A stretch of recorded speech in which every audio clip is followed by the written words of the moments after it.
It's time for To The Last Drop podcast with Liam Delcalm and Brendan Nell.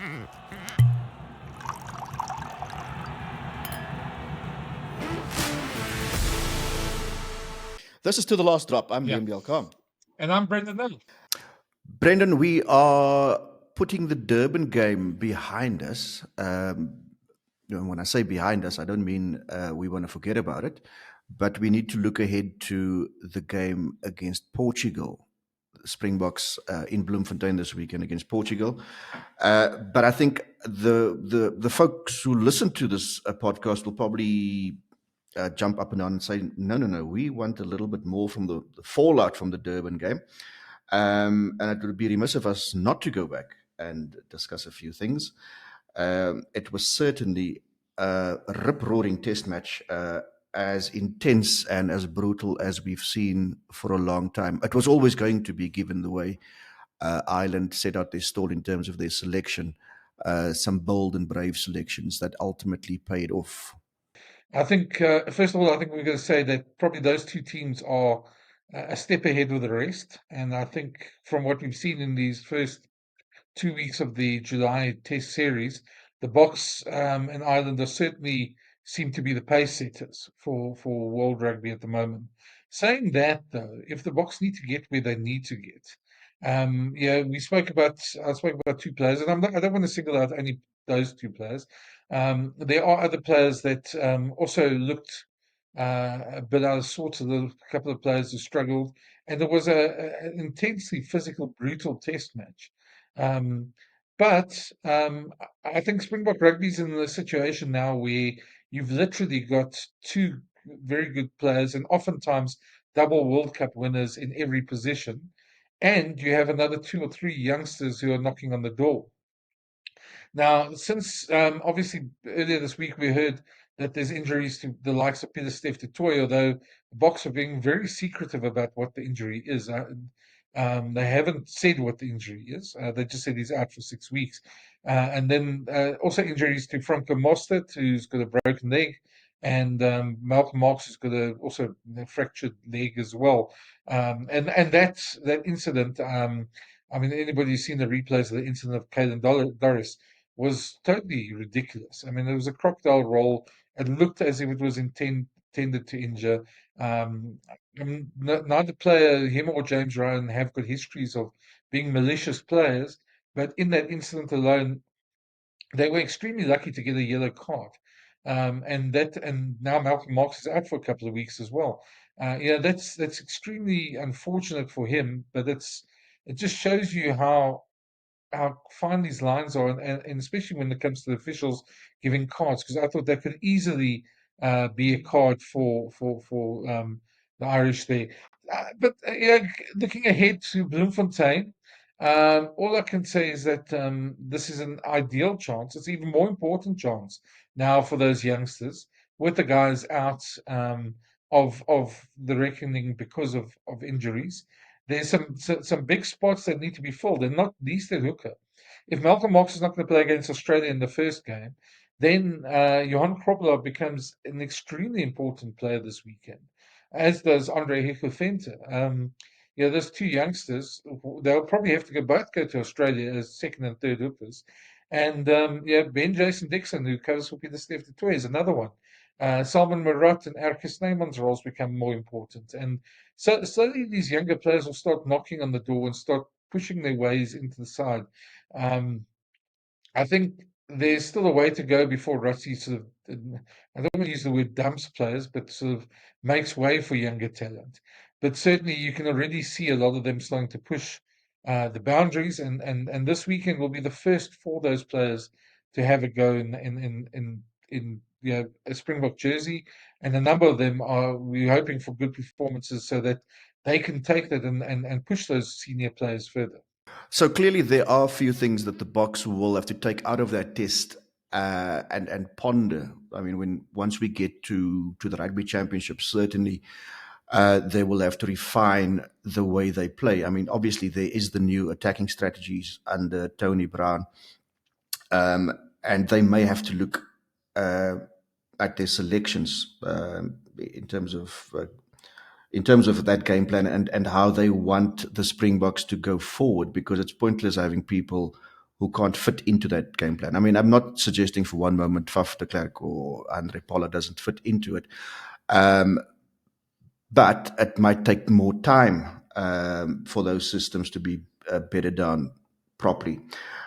The other thing that we probably also need to make note of is the fact that Ireland in the in the first test, that second half, there were signs that they were up for the fight. I mean, they didn't make the best start in that test, and Andy Farrell, after that first test, made the point that they were quite courageous, and we saw that by the bucket load in the second test.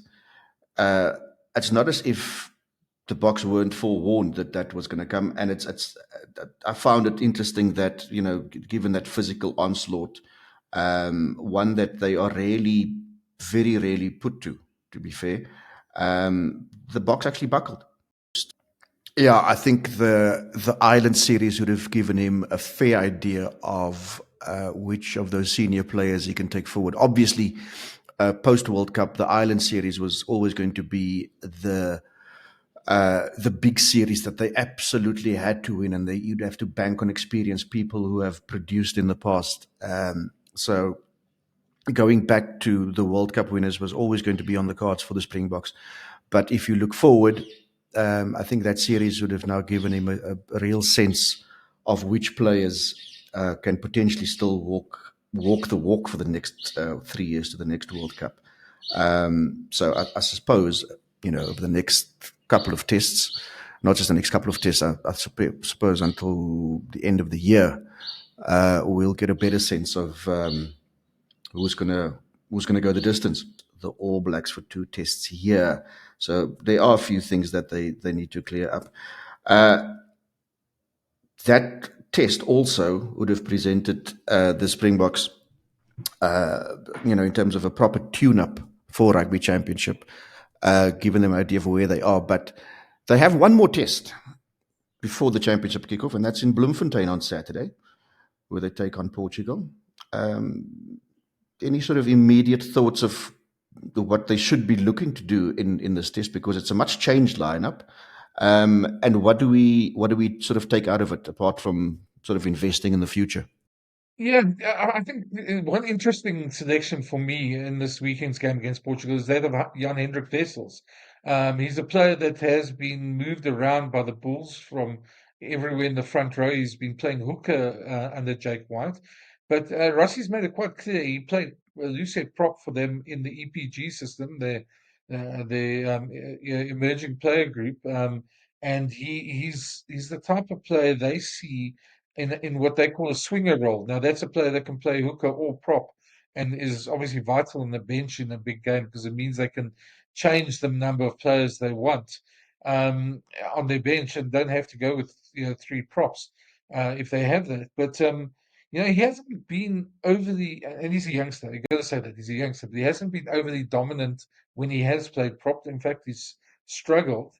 And now he's thrown in the deep end at Lucid. And quite interestingly, Rossi this week said that part of the thought process there is if they can take him, maybe they can take an extra hooker in somebody like one of the older hookers, he said. And when you realize that Malcolm Marx and Bongi will both be in their 30s by the time the next World Cup comes around, you can almost think that he's probably banking on losing one of those guys for the next World Cup.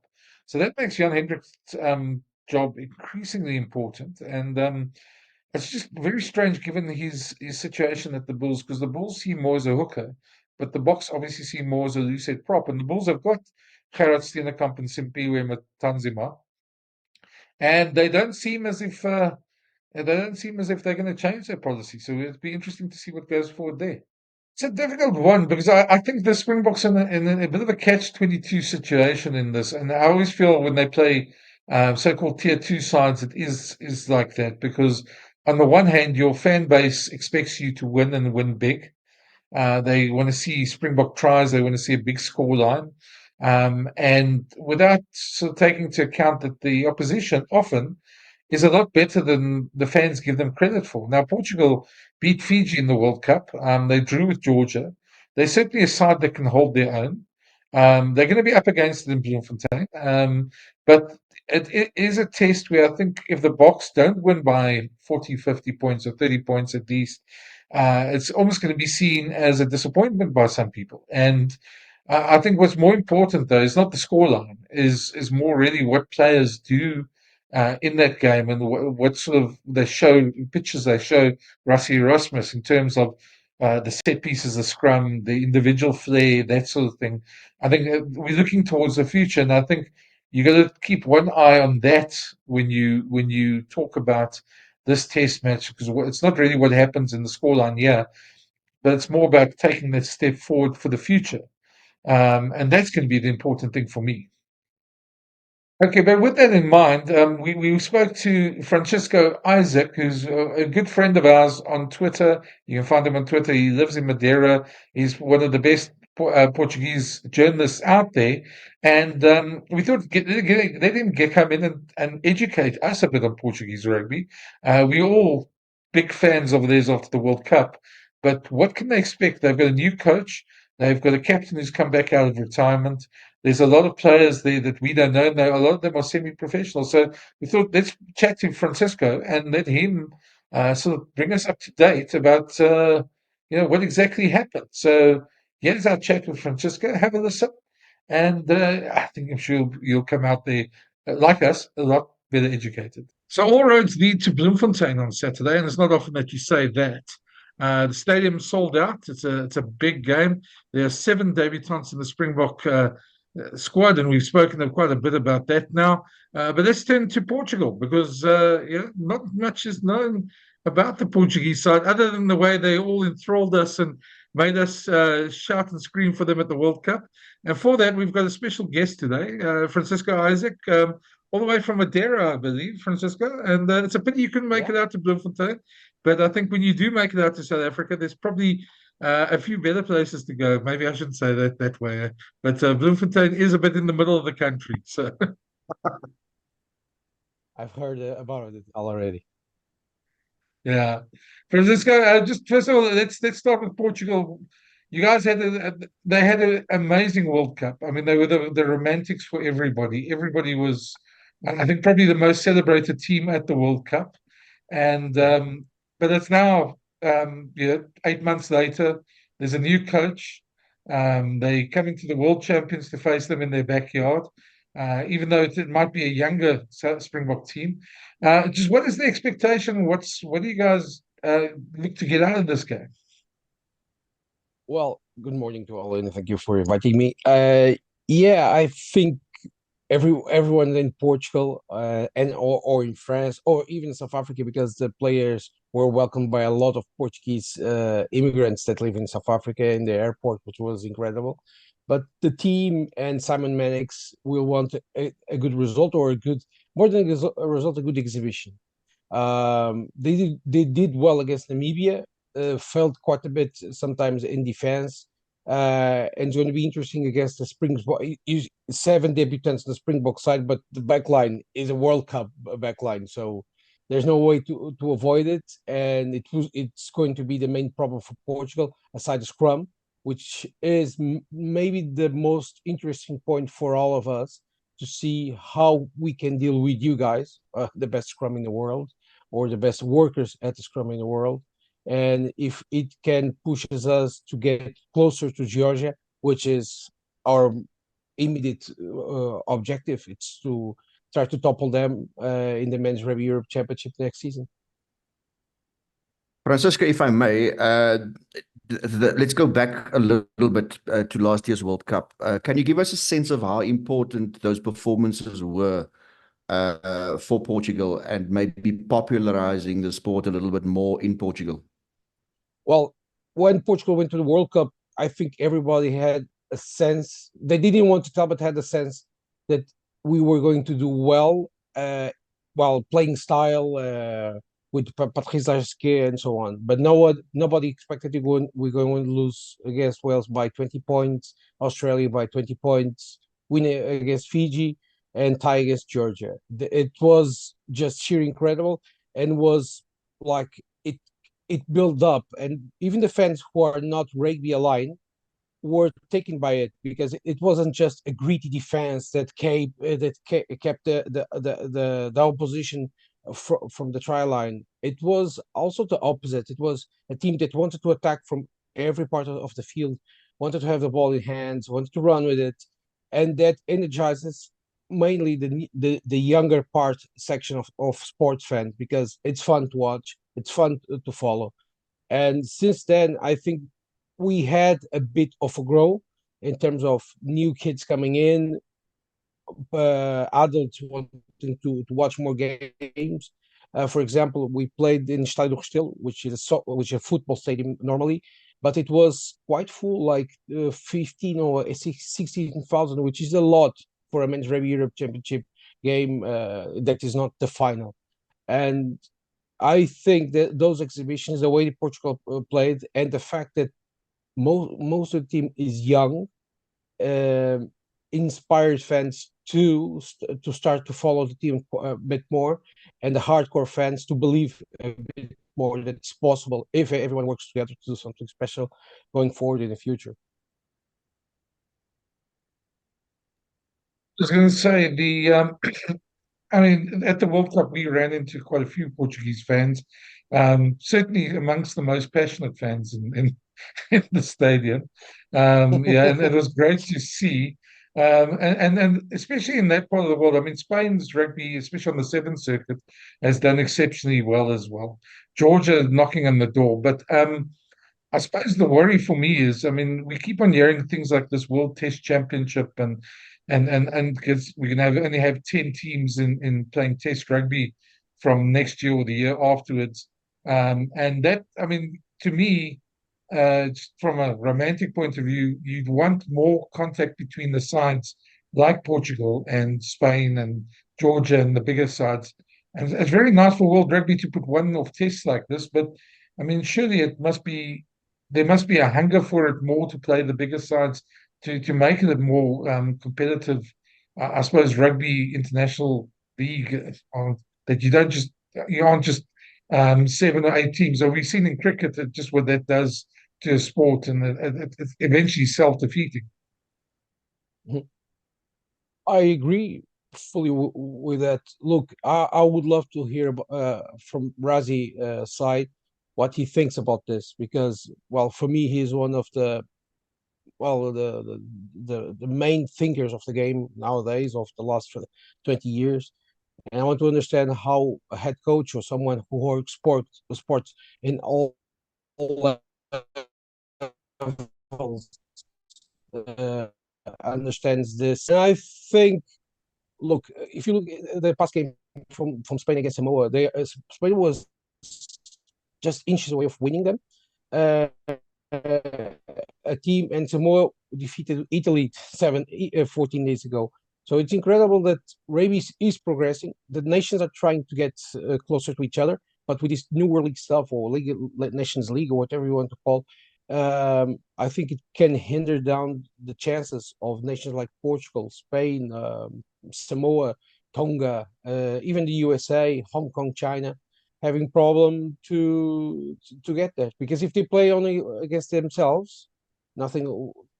They will grow to. They will reach a ceiling which they can't break if they don't play against the bigger ones. Yeah, on Saturday, Portugal will lose against South Africa. I don't know by how many points. I hope less than 50 a difference. But it's the game that we want, because maybe we lose by 50 now, and if we play it again next year, we'll lose by 40, and 3 years by 30.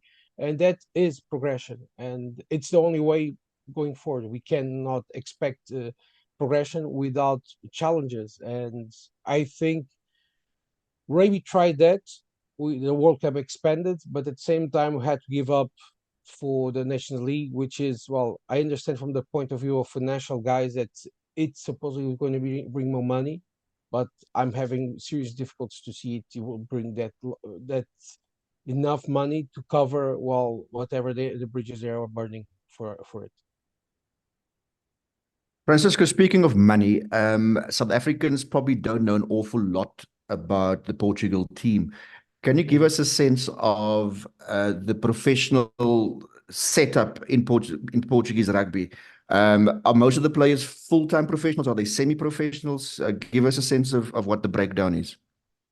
Well, like a good like a good Portuguese pot, you have a lot of things. You have the pro guys who are in France.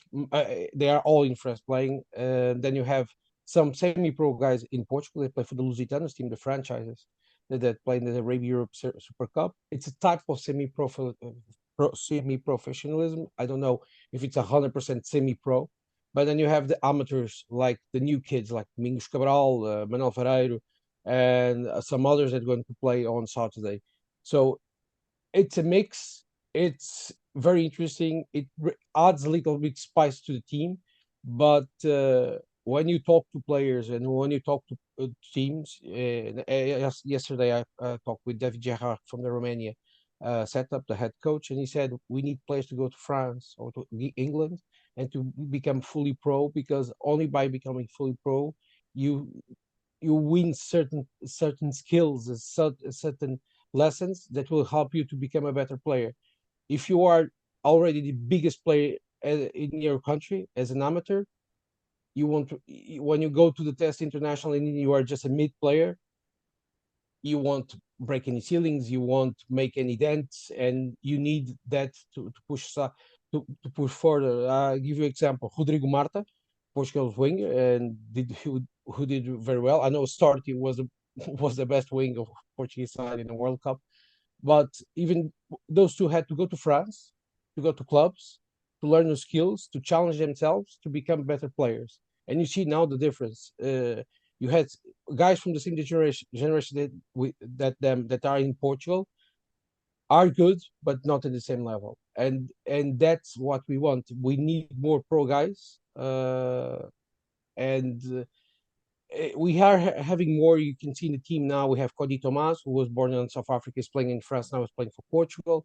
and others. But we need more, and there's a lot of more Portuguese French guys leaving, and I believe there's a lot of Portuguese South African guys ready to play for the Lobos in the future. And some of those Yeah, guys who are semi-professional, what other professions, are they involved in? The guys who are semi-pro.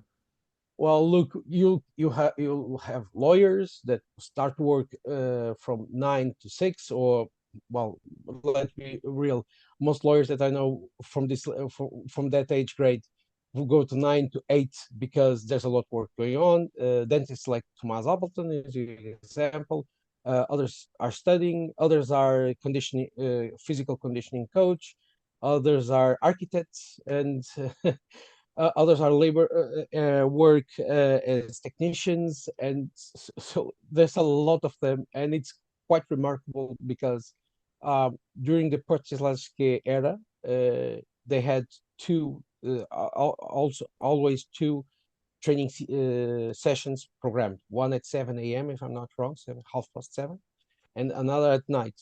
So to adjust to the players' needs, because they were semi-pro, but they needed to go to work. Sometimes, imagine 10 players said, okay, I can come here at lunchtime. I have 2 hours of lunchtime, which is in some professions in Portugal can happen. And let's say, okay, we're going to do at lunchtime. And we adopted that we do with 15 players. We call 5 players that normally don't train with you just to come to make the numbers. And that's challenging for the head coach and the staff because they have to adapt to the players' needs. But it worked perfectly well to the point that in the World Cup, Portugal won a game and tied another. And it was it was only their second best best World Cup, but compared to other teams from the same level, Portugal had a great run at it, and it all came down how they adapted to the players, to the semi-pro players, and to the amateur players. Francisco, I mean, the one thing I've heard around here, I'm sitting in Bloemfontein at the moment, is you spoke about the welcome the guys got at the airport. I think we all know that there's a huge Portuguese expat community here in South Africa, as in many parts of the world.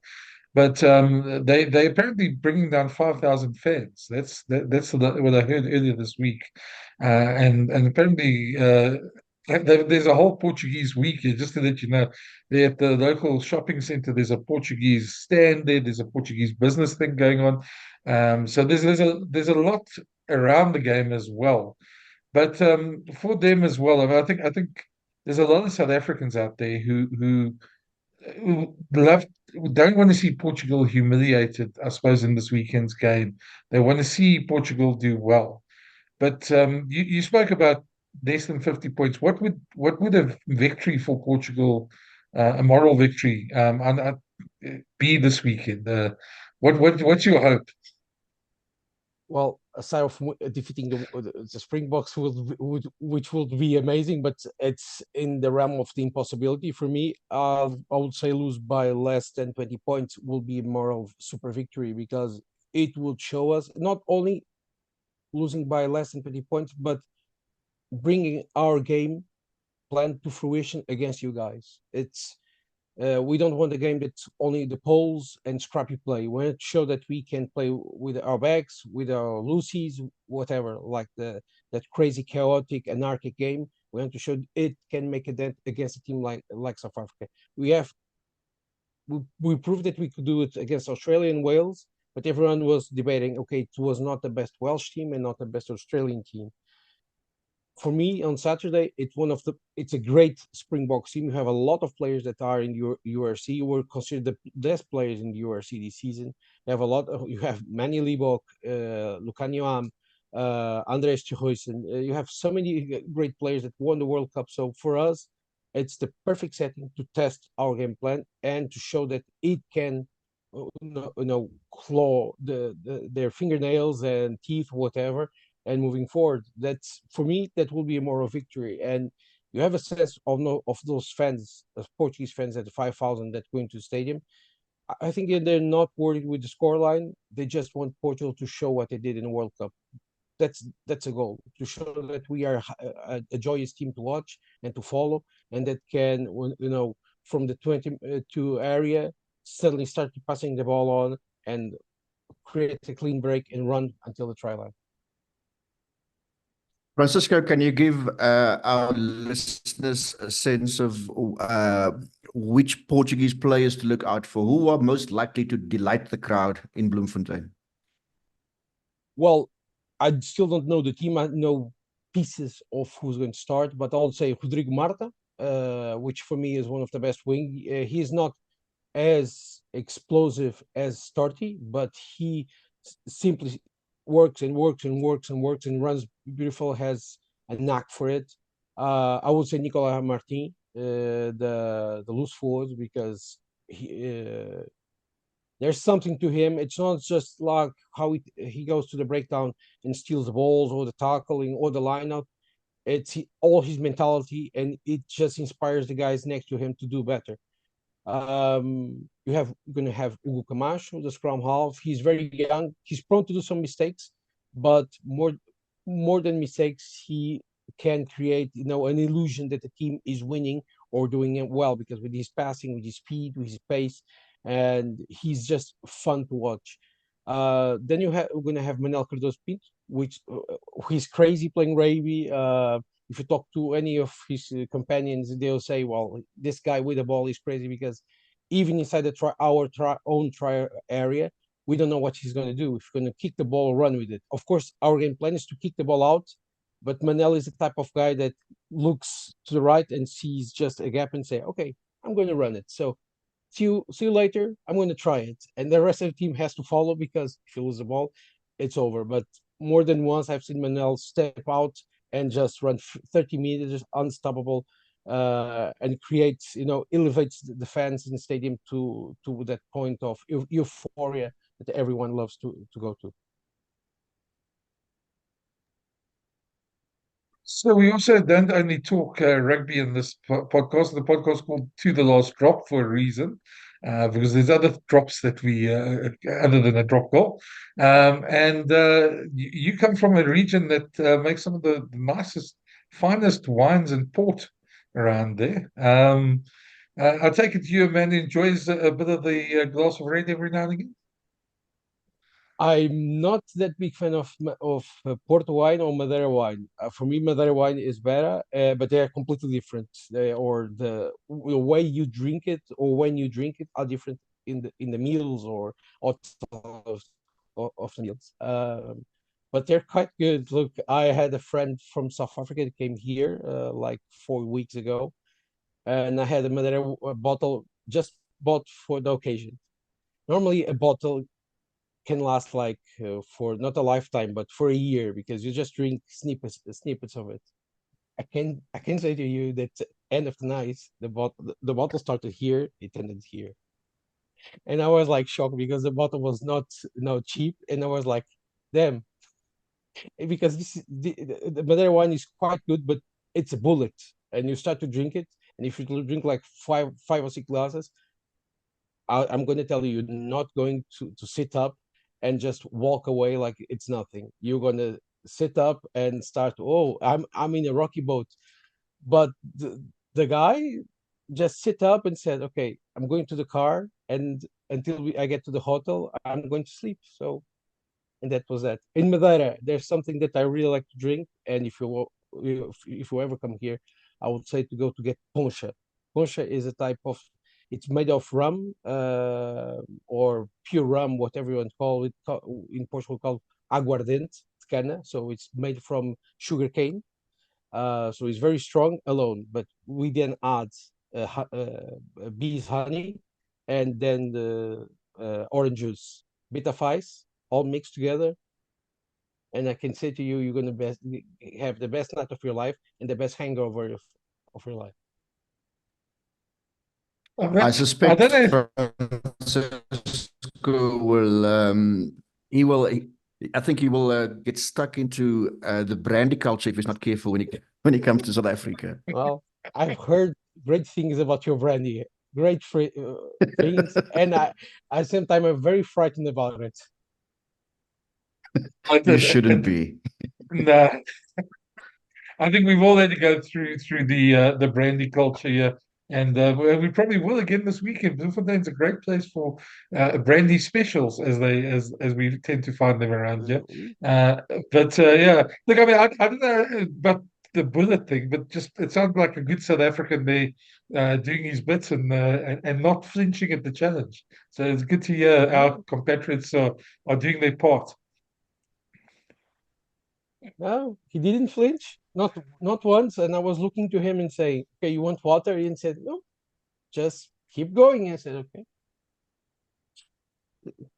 you Good want man. water? No, just keep going. Okay, good. Let's go, let's go. Whatever the chef ordered." Uh, I think it's great. I think we've got a bit of a better picture of Portugal now, and hopefully they do you proud on Saturday.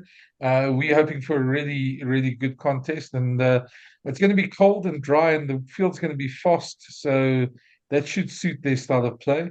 And hopefully, it's the first of many encounters between the two sides in the future. I hope so. I hope so because playing against Springboks, it means a lot to me and to us, and especially for me because on the other side is Razi Rasmus. I know everyone has opinion about him, but for me, he's one of the sports greats of all time, and I think for Portugal to face such a legend of sports is great. We can add it to the resume. Springboks, coached by Razi Rasmus, invited Portugal to come to play in South Africa. It's something that will last for a lifetime, and I'm happy that Portugal will get the chance to enjoy it. Hopefully, next time we chat on the podcast, we'll be in Madeira and we can try this bullet of yours and see if it has the same effect on us. I'm up for the challenge, Liam. What about you? Look, I'm game for most things, so I'm not gonna chicken out. So it's a yes from me. Okay, I'm waiting for you already. And on that note, I think let's leave it there. And good luck till the rugby and Francisco. Thank you very much and for your time. And yeah, let's hope it's a great game. Eh? Thank you. See you next time. That was certainly a wonderful opportunity to chat. Somebody who feels passionately about rugby in Portugal. Francesco is, I suspect, he's going to become a very dear friend of this podcast. Well, yeah, especially with that bullet. He's got me intrigued now about that bullet drink that he was talking about. I might almost have to go to Madeira just to taste that. But we've certainly got a date to do that, and we will have hopefully a future podcast in Madeira. I think we need to take the podcast international at some point. So yeah, that's it, guys. That was the weekend. We obviously hoping that the Springboks do well. But until next time, join us and we'll definitely dissect it. Maybe we'll get Francisco back to tell us what he felt about the test as well. But it's been great talking to you guys and great that you guys are listening. So until next time, this is To the Last Drop. Thanks for listening, and a reminder, you can find all the To The Last Drop podcasts on the Brendan Nell YouTube channel, iono.fm, Spotify, Player.fm, Pocket Casts, Google Podcasts, and iTunes, or wherever you find your favorite podcasts.